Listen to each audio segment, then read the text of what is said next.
Welcome to this special episode of The Sceptic with James Esses, writer, campaigner, and co-founder of Thoughtful Therapists. Back in 2021, James was hard at work as a part-time master's student in psychotherapy at the Metanoia Institute in London. But at the same time, he was also raising concerns online about the impact that transgender ideology and the so-called gender-affirming approach to care was having on vulnerable children. He never imagined that doing so would lead to him being kicked off his course without so much as an appeal. Well, now, 3 years later, he's taken his college and the UK Council for Psychotherapy to court, and he's won. And when it comes to raising the alarm about the harms inflicted by transgender ideology, he's not going to give up the fight. So I'm very pleased to be joined now by James to tell his story. Welcome to The Sceptic, James. Hi, Laurie. Okay, so could you just give us a bit of backstory about yourself, if you wouldn't mind? So you trained as a barrister. How did you end up getting into psychotherapy? Yeah, trained as a barrister, then moved into the civil service, worked in a variety of departments, Crown Prosecution Service, Home Office. During this time, the day-to-day work wasn't really speaking to me, and I had always liked the idea of volunteering for a child helpline, because I think there's no greater thing in life actually than to try and contribute towards the well-being of children. So I started volunteering at Childline on a weekly basis, and really it was from doing that I kind of thought to myself that why not make my entire career, my whole life out of this, because I found it so fulfilling, and I just thought I'd like to have more of that in my life, really. So I decided to start training part-time in psychotherapy. And can I just ask where and when this was? Well, I did a foundation certificate, but I started my master's degree in 2018, I believe. And I was studying at a training institute in West London. It's called the Metanoia Institute. I was on a 5-year master's program there. And the plan was to go study this part-time, and then once I had the qualification, to essentially quit the civil service and go and practice as a therapist. And that didn't turn out quite as planned. Right, yeah, absolutely. And so obviously this is a politicized topic which you're very much involved in now. But to the extent that you were politically minded at the time, what were your views? I was politically minded, but not on this issue, actually. My core issue, because I'm from Ireland originally, and when I moved over here for university, my core issue was actually around the membership of the European Union. And I ended up becoming a Brexiteer pretty quickly. And so that was kind of the issue for me. I didn't really pay much mind to what I will now term as kind of gender ideology, this kind of general woke obsession with self-identities and all the rest of it. Looking back, the only interaction that I even had on this topic at university was that I went on a date with a girl and she told me that she was pansexual. And now I didn't have a clue what that meant. And I asked, and she kind of explained it to me, and I kind of just nodded along and smiled. And I just really didn't pay it too much mind. And I kind of thought, maybe I won't be seeing this person again, because it sounded a bit strange. But, aside from that, this just wasn't really on my radar. It's kind of really blown up over the last handful of years. So it wasn't actually until I started counselling a Childline that this really appeared to me to be an issue. Okay, so just tell us about that. So you're on your master's and then you start working with Childline. Start working with Childline, speaking to children for all manner of issues, but start to notice decent numbers of children coming through saying that they were transgender. And, as I said, this was pretty new to me. So I decided that I had to do some research on this. I had to kind of upskill myself on it in a way. And so I began to look online, began to read some of the books that had been published at the time. There was a book that the title will forever stand out in my mind. It was called When Harry Became Sally. It was published in the United States. And I was shocked by what I was reading in terms of the damage being done to children who were saying they were transgender and being kind of put on this one-way path towards irreversible medicalization. And the more I read, the more concerned I became. And then I started to notice other things that I hadn't noticed before. Like, for example, in the childline counselling room where I went every week, I noticed that there were posters from Stonewall plastered all over the walls. And, that began to concern me because I thought this is meant to be an ideologically neutral zone, not for counsellors to impart their own beliefs on these children. And it basically snowballed from there. To the point that I decided I simply had to speak out about it because I was concerned about the way the therapeutic profession was going generally on this issue. I tried to raise it on my course and essentially got shot down. We were having this woke nonsense pushed on us in our lectures, and I wasn't all right with it. I felt that it flew in the face of therapeutic ethics that I believed we were meant to be following. And around what time were you asking these questions on your course? 2018, 2019. But in the same way that I don't want other people to force me in terms of how I should think, I wasn't there to preach. I was there at the end of the day to get a degree. So I wasn't raising this all the time. I was predominantly trying to just keep my head down, work hard and get my qualification. But of course it came up. And when it came up, I was very honest about my views. But I decided that I wanted to do something on a bigger scale because at that point, the then government had said they were going to be banning conversion therapy. And from some of the therapeutic circles I was in, we began to get very seriously alarmed about the repercussions that this legislation might have. And so that actually was my first foray into the public space on this, because I put out a petition to the UK government on that legislation. Yeah, and just in terms of those circles, so it was Thoughtful Therapists that you co-founded. What was that and how did it come about? Yeah, again, that was around, I think 2019, 2020. That evolved from a Facebook chat group that a colleague of mine had recommended as being, of like-minded therapists who shared these concerns. And we spent a while speaking on Facebook and then decided actually, should we formalize? Does this need a more concerted effort to kind of push back against it? And so that's how Thoughtful Therapists came into existence. And, we were fighting the battle on two fronts. There was the government stuff, but there was also what was happening within the therapeutic institutions, which I now know to be completely captured by these various ideologies. And I was hearing from some of my colleagues that they were being dragged through disciplinary processes for daring to say that men can become women. And, the whole thing just seemed like a complete and utter mess. But, we were a small group. We're still a small group. I think there's a couple of dozen of us, which is a very small percentage of the tens and tens of thousands of practitioners in the kind of health industry out there. Okay, so you're chatting with this group a bit and maybe occasionally dissenting on your course. But then things kind of come to a head in 2021, don't they? And then you sort of come to the attention of the Metanoia Institute. I mean, what happened there? Well, I'd been building my presence on Twitter as it then was. I had the petition. I'd done a few other interviews. I was already starting to get a lot of hate online, which I kind of just sucked up essentially, because what else can you do at the end of the day? But I did see that people were tagging the Metanoia Institute where I was studying. They were tagging it in posts on Twitter saying, do you know that this bigot, this transphobe is a student of yours? What are you going to do about it? But I didn't think much of it because I thought at the end of the day, I'm talking about an important issue. I care about the well-being of children.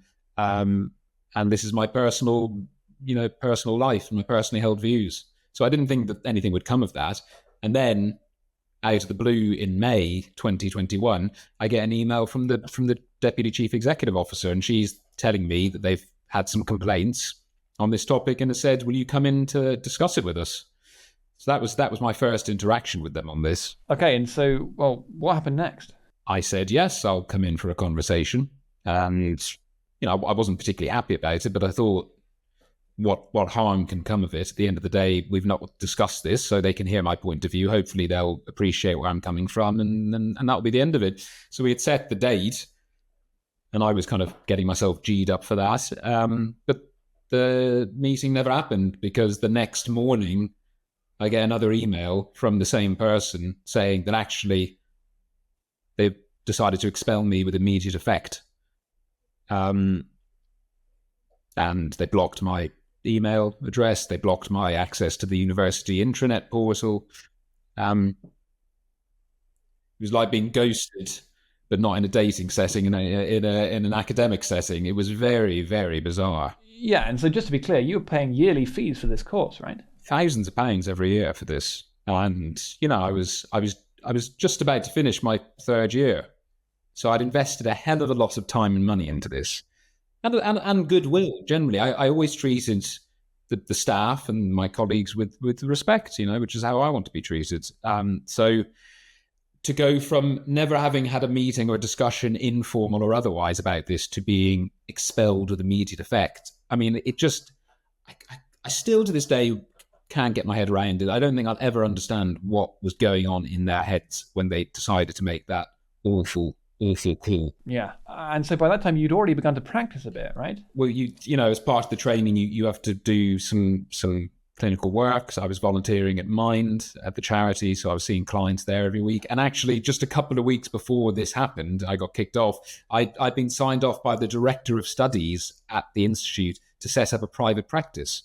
So that I was essentially going to start reducing my hours in the civil service and start setting up a private practice in therapy. So, and there's no more sign of confidence in your abilities than to sign you off for private practice, because it's completely discretionary. They only do it if they think you're ready for it. So again, it was just very, very confusing. Confusing, right? And I mean, did it shock you? I mean, were you surprised by this? What was your reaction? Oh, I was a complete and utter mess. Like, I can't even describe it. I literally could not pick myself up off the floor. Thankfully, I had my family and my then girlfriend, my now wife, there to console me. I mean, I was in a really dark place, because not only had my entire kind of future vocational dreams, aspirations kind of gone up in smoke, but there was an assertion being made by these people about my character. And it really, really hurt me. I don't think I'll ever recover from the shock of it, actually, because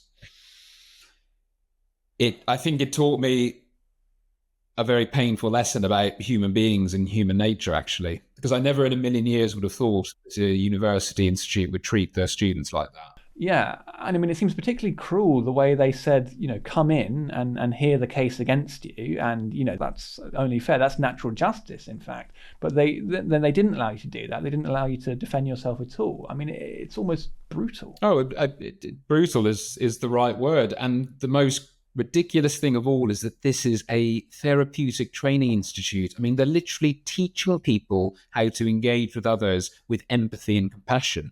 And they showed absolutely zero of that when it came to me. I mean, you couldn't make it up, really. It is laughable. And now I kind of sadistically smile, thinking back on it, because I just think, anyway, I mean, I could rant on about it forever, but, it demonstrates how captured these people are by these ideologies. I mean, I think people out there really feel like it's kind of a religious calling in a way to kind of push this stuff. They viewed me as some sort of, I don't know, some infidel or something. I don't know. I mean, it must have been really, really tough. And I mean, you said you were flawed, literally. But okay, so you had your family around you, and well, what did you do once you picked yourself back up? I went into defense mode. I went into legal mode. That's my background in law, and so in times of stress, I do kind of tend to fall back on that. And I just thought to myself, this is unjust. I need to do something about it. And so I reached out. I'd already connected a few times with her on this topic. I reached out to Maya Forstater because she was in the midst of litigation on a similar issue, and I essentially reached out to her and said, what the hell do I do? And she put me in touch with her solicitor, who very quickly became my solicitor.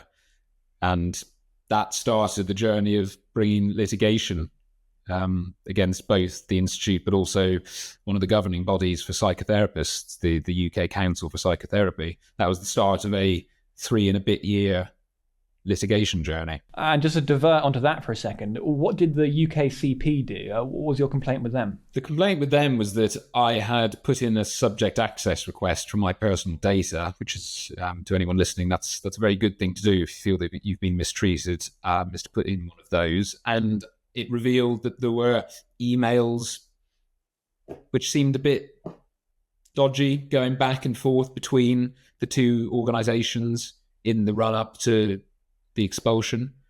And it seemed from what I'd read that they, may have had a hand in what happened to me. So that's why they got brought into the litigation at the time. And sorry, just to be clear, what was your precise relationship with the UKCP at this point? I was a trainee member. You have to be a member in order to see clients, and when you're on one of these accredited training courses. So I was a paid up member at the time. Okay, so obviously this lawsuit that has actually concluded recently, and just tell us a bit about the course of that. So obviously, you're quite pleased to find out that actually lots of people were very willing to donate to a fundraiser on your behalf. How did that whole process unfold? But that's it. I didn't even know whether I'd be able to actually get over the first hurdle, because at the end of the day, I couldn't afford to bring the litigation myself. Litigation in this country, unfortunately, is extremely expensive, and it's often cost prohibitive for many people who want to seek justice, which is a shame. So if I hadn't succeeded in the crowdfunding, that would have been the end of it. I would have just had to kind of dealt with it and moved on with my life. So I was very, very pleased and very grateful to see the level of support in it there for cases like mine. And I received, a lot of donations from thousands of ordinary people parting with their own hard-earned cash. And, I'll forever be indebted to those people because they allowed me to seek justice. But that was it, essentially. Then, I was going gung-ho at the end of the day because, I wanted to seek justice for myself. I wanted to make sure that this didn't happen to another trainee therapist. The passage of time with the litigation was very painful. The legal system is very slow in this country, particularly in the tribunals. There was a lot of delay, a lot of wasted time and money, I think, because of the tribunal. It did start to think, is this ever going to end? Am I going to have grandchildren and be in a rocking chair and still be fighting this bloody litigation? I did think that at points. But then opportunities presented with both of the parties to, reach a settlement out of court. And I decided to agree to that because it felt like the reasonable, measured thing to do, and they both put out separate statements, which I think have kind of wholly vindicated me. And have also recognized some important principles that I hope will benefit other therapists going forward. So in the end, I was very pleased with how it resolved itself. Like I said, I have an adversarial legal mind. I would have liked in some level to have gone all the way to trial. I would have liked to have given evidence and had my day in court. I would have liked to have seen their witnesses being cross-examined by my barrister. That would have been a lot of fun, actually, for me. But I was working with other people's hard-earned money, and I thought I can't just be blasé about this, And so that's why I decided to settle out of court. And in terms of the message that sends to institutions like the Metanoia Institute and others more broadly, do you think these institutions will now think twice before defenestrating people in this way? I certainly hope so. But unfortunately, even with the greatest deterrents in the world, think about it from a criminal law perspective. We've got pretty good deterrents in the sense of locking people up for years of their life. It doesn't stop them committing crimes. Similarly, these big organizations, I think if they feel strongly enough, they'll probably continue to do this anyway, and they'll just bear the risk that they might have to be, fighting litigation one day. But I hope they really do listen to this and pay attention to it, because, the reputational damage for these organizations can be immense, and financially too.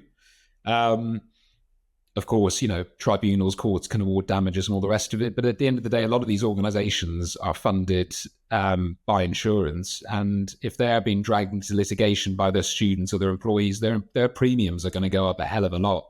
So even from just good business strategic sense, I would hope that they would, pay attention to what's going on out there. But I'm still being contacted by students in other institutes who are experiencing similar things to what I went through. So the message hasn't gotten through, it seems, completely. Right. So they've made a statement. And was there a settlement of some kind? Can I ask you about that? The terms of the settlement are confidential, so I can't say anything about specific terms. What I can point to are the accompanying statements that were made public. That those were kind of, well, that was kind of the settlement as far as I was concerned, because it, as I said, it vindicated me, and it said that they would never treat another student like this in the future. And were there specific things in that apology? Obviously they made these accusations that you had brought them into disrepute and things like this. Did they kind of admit they were wrong there and that they'd been unfair? Yes. Well, from the Metanoia Institute's perspective, I mean, there are multiple admissions of wrongdoing in the statement itself. And they essentially say that, it should never have happened as it happened. They also acknowledge that I was solely motivated by trying to safeguard children. Which is really important for me. They also acknowledged that I was a good student who was on track to pass the course and get the qualification.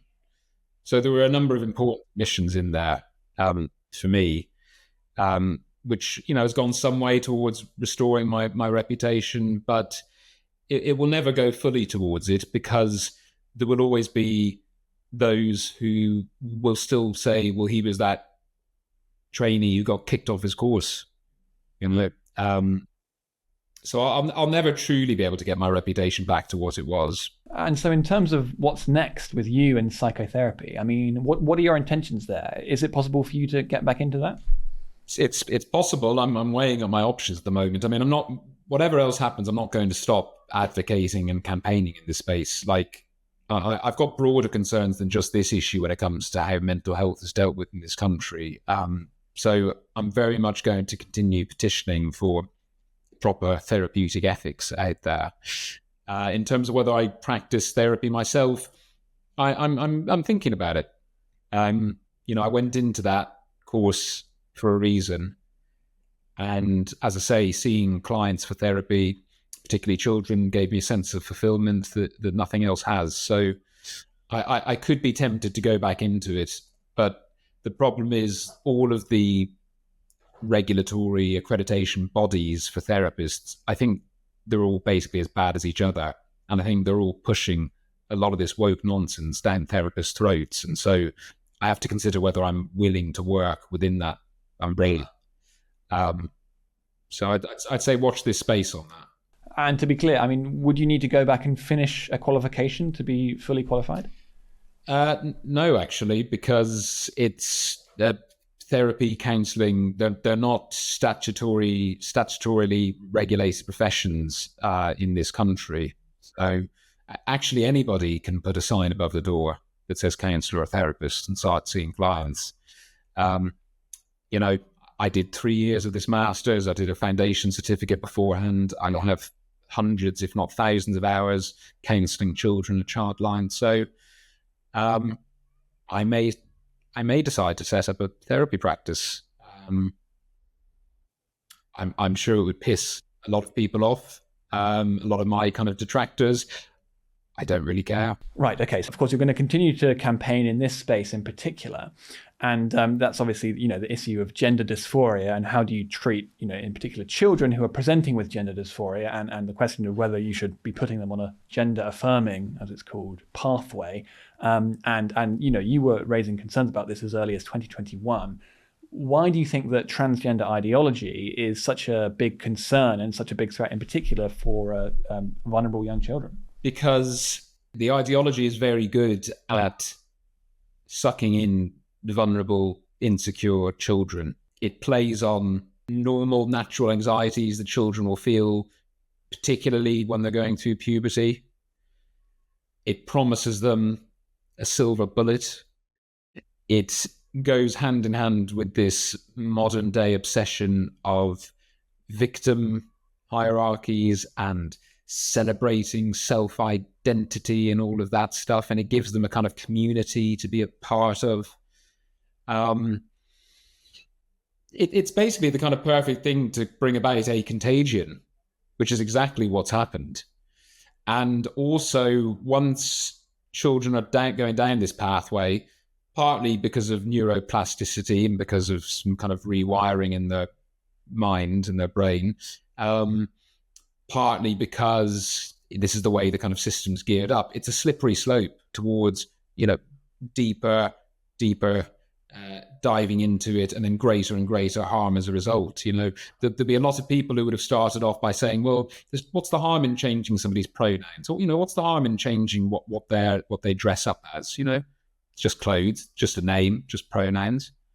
But very quickly, that child is looking at what next to give them that kind of fix, that sense of, fulfillment. And before you know it, they're at what used to be the Tavistock clinic saying they want to be put on puberty blockers. And that this isn't, I'm not being dramatic or hyperbolic. This is literally what was happening. Still is happening. And so what you were training in was psychotherapy, right? Which is, not so much a medicalized thing, but more generally is a talking therapy. And of course, gender dysphoria, that many of these children are presenting with, that is a mental illness, right? But I mean, why do you think so many are keen to sort of present this actually as not a mental illness, but rather something that can be corrected with drugs or with surgery, and rather, can be medicalized in this way? Why is there this sort of misunderstanding of what this problem of gender dysphoria is? I mean, just briefly going to the gender dysphoria point, in terms of a lot of the feelings that these young people are having, I'm not going to kind of pathologize that from the outset. What I'm actually saying is that these are completely natural things to feel. So if a young person is anxious about going through puberty and the changes that come with it, that's normal. We shouldn't be pathologizing that. It's kind of, I don't blame them. I think back to my time in puberty wasn't always the most comfortable, particularly for young girls.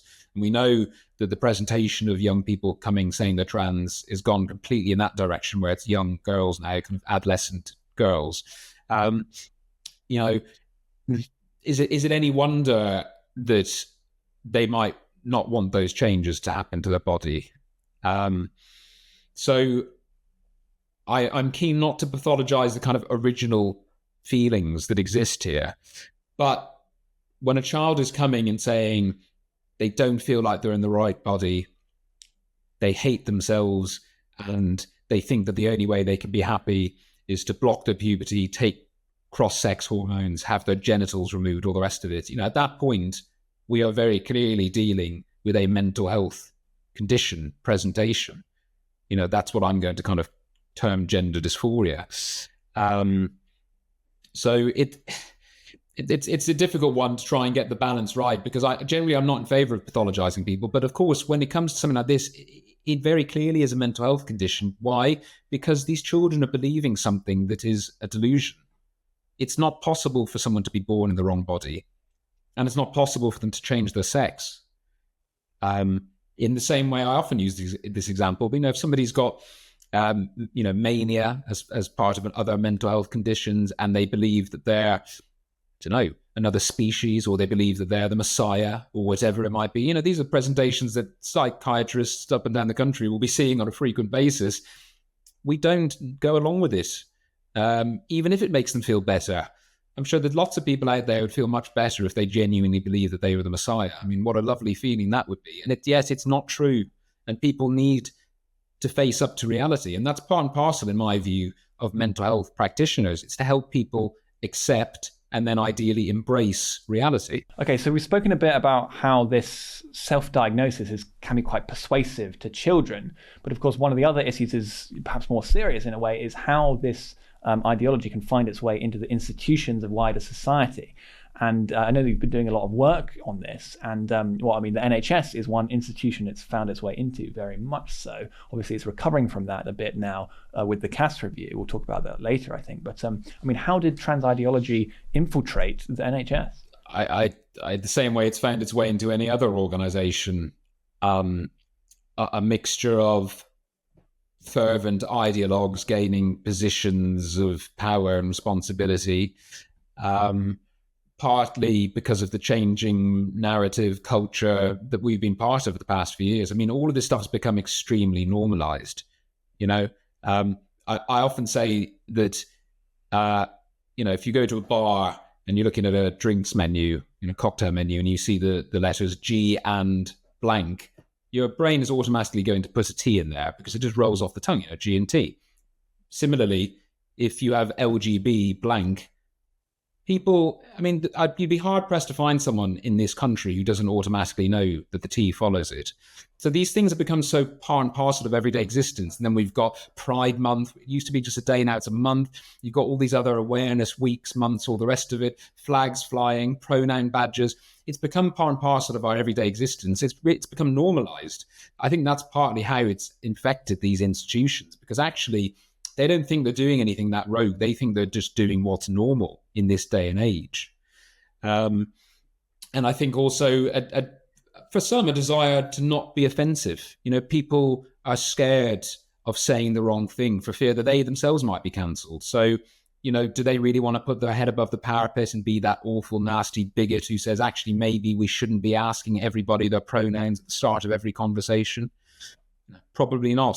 Most people just want an easy life at the end of the day. And for some, because it's a money spinner. Like you mentioned the NHS, but even in private practice, puberty blockers, cross-sex hormones, sex reassignment surgery, a lot of money to be made in this field, a lot of money. And I've encountered practitioners whose entire, like plastic surgeons, for example, whose entire practice is made up of performing sex reassignment surgery. Okay, but I suppose part of the difference between the entrance of trans ideology into civil society and, say, the NHS is that in the NHS, you'd expect it's doing there to be much more done on the basis of, evidence-based medicine and science and medical expertise and things like that.